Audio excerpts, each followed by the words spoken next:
তুরস্কে ইসলাম ধর্মের প্রবর্তক হজরত মুহাম্মদ সাল্লাল্লাহু আলাইহি ওয়াসাল্লাম এবং নবী হজরত মুসা আলাইহিস সালামের কথিত ব্যঙ্গচিত্র আঁকার অভিযোগে 4 জন কার্টুনিস্টকে গ্রেপ্তার করেছে পুলিশ। সোমবার ইস্তাম্বুল থেকে তাদের আটক করা হয়। মার্কিন সংবাদ মাধ্যম CNN জানায়, সম্প্রতি তুরস্কের জনপ্রিয় রাজনৈতিক স্যাটায়ার সাময়িকী লেমানে প্রকাশিত হয় একটি বিতর্কিত কার্টুন। কার্টুনটিতে দেখা যায় একজন মুসলিম ও একজন ইহুদি ব্যক্তি হাত মিলাচ্ছেন। তাদের পায়ের নিচে থেকে বোমা পড়ছে এবং পিঠে রয়েছে এক জোড়া করে পাখা, মাথার উপর জ্বলজ্বল করছে দেবদূত সুলভ আলোকচক্র। কার্টুনে মুসলিম ব্যক্তির নাম দেয়া হয় মোহাম্মদ এবং ইহুদি চিহ্নিত ব্যক্তির নাম দেয়া হয় মুসা। ছবিটি প্রকাশের পরপরই সামাজিক যোগাযোগ মাধ্যমে তা ভাইরাল হয়ে যায়। শুরু হয় তীব্র সমালোচনা। অভিযোগ ওঠে, মহানবী হজরত মুহাম্মদ সাল্লাল্লাহু আলাইহি সাল্লাম এবং হজরত মুসা আলাইহিস সালামকে ব্যঙ্গ করা হয়েছে।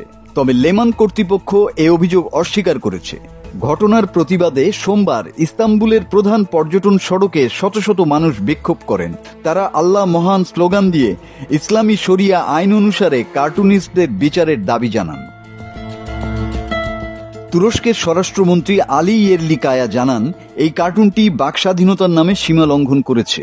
যারা এতে জড়িত তাদের আইনের আওতায় আনা হবে। তুরস্কের প্রেসিডেন্টের প্রেস সেক্রেটারি ফাতেয়েত্তিন আনাতুন এক বিবৃতিতে বলেন, এই কার্টুন আমাদের ধর্মীয় বিশ্বাস ও মূল্যবোধের উপর সরাসরি আঘাত।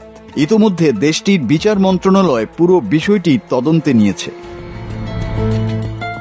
এদিকে লেমান সাময়িকীর দাবি, কার্টুনটি মহানবী হজরত মুহাম্মদ সাল্লাল্লাহু আলাইহি ওয়াসাল্লামকে নিয়ে নয়, বরং গাজায় মুসলিমদের উপর নির্যাতনের সময় মুসলিম বিশ্বের নীরবতা এবং কিছু মুসলিম শক্তির সহযোগিতাকে ব্যঙ্গ করাই তাদের উদ্দেশ্য ছিল। লেমান কর্তৃপক্ষ এক বিবৃতিতে বলেছে, আমরা মহানবী সাল্লাল্লাহু আলাইহি ওয়াসাল্লামের কোনো ব্যঙ্গচিত্র আঁকিনি। তবে যারা এই কার্টুন দেখে কষ্ট পেয়েছেন তাদের কাছে আমরা আন্তরিকভাবে দুঃখ প্রকাশ করছি। বিতর্কের আগুনে ইতোমধ্যে তুরস্কে উত্তেজনা ছড়িয়ে পড়েছে। এখন দেখার বিষয়, তদন্ত শেষে আদালত কি সিদ্ধান্ত নেয়। মাসুদ হাসান, বাংলা টিভি।